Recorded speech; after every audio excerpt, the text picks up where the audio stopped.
Kolhapur police दलातील 154 police शिपाई आणि 59 पोलीस चालक पदासाठी पोलीस मुख्यालय जवळील पोलीस परेड ग्राउंड इथं दिनांक 19 ते 26 जून दरम्यान भरती प्रक्रिया राबवण्यात येणार आहे।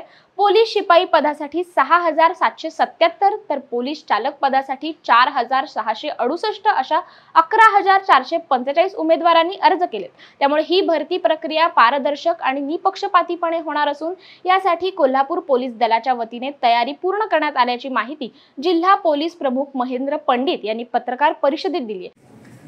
दिनांक 19 जून पासून 2022 ते 2023 या कालावधी दरम्यान जे पोलीस कर्मचाऱ्यांचे पद रिक्त झालेले आहेत त्याची भरती प्रक्रिया सुरू करण्यात येणार आहे। यामध्ये 154 पोलीस शिपाई पद रिक्त आहेत आणि 59 चालक पोलीस शिपाई ही पद रिक्त आहेत। त्याची भरती प्रक्रिया आणि मैदानी चाचणी ही 19 जून पासून सुरू होते आहे। एकूण पोलीस शिपाई भरती प्रक्रियेसाठी 6777 उमेदवारांनी अर्ज सादर केलेले आहेत आणि चालक पोलीस शिपाई या कॅटेगरीमध्ये 4668 असे एकूण 11445 अर्ज या भरती प्रक्रियेसाठी उमेदवारांनी सादर केलेले आहेत। तर दिवशी साधारण 1400 उमेदवारांना बोलवण्याचं नियोजन जिल्हा पोलीस दलातर्फे करण्यात आलेलं आहे।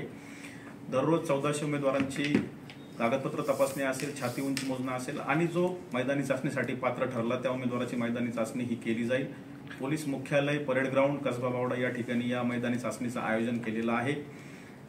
त्याचबरोबर सदर मैदानी चाचणीच्या ठिकाणी संपूर्ण परिसर हा सीसीटीव्ही निगराणीखाली ठेवण्यात आलेला आहे। उमेदवारांसाठी फेस रेकॉग्निशन कॅमेऱ्याची व्यवस्था केलेली आहे। मैदानी चाचणीमधील जे 1600 मीटर, 800 मीटर आणि 100 मीटरची जी चाचणी आहे त्यासाठी RFID टॅगचा वापर पोलीस दलातर्फे करण्यात येणार आहे, जेणेकरून उमेदवाराची अचूक वेळ ही नोंदवली जाईल।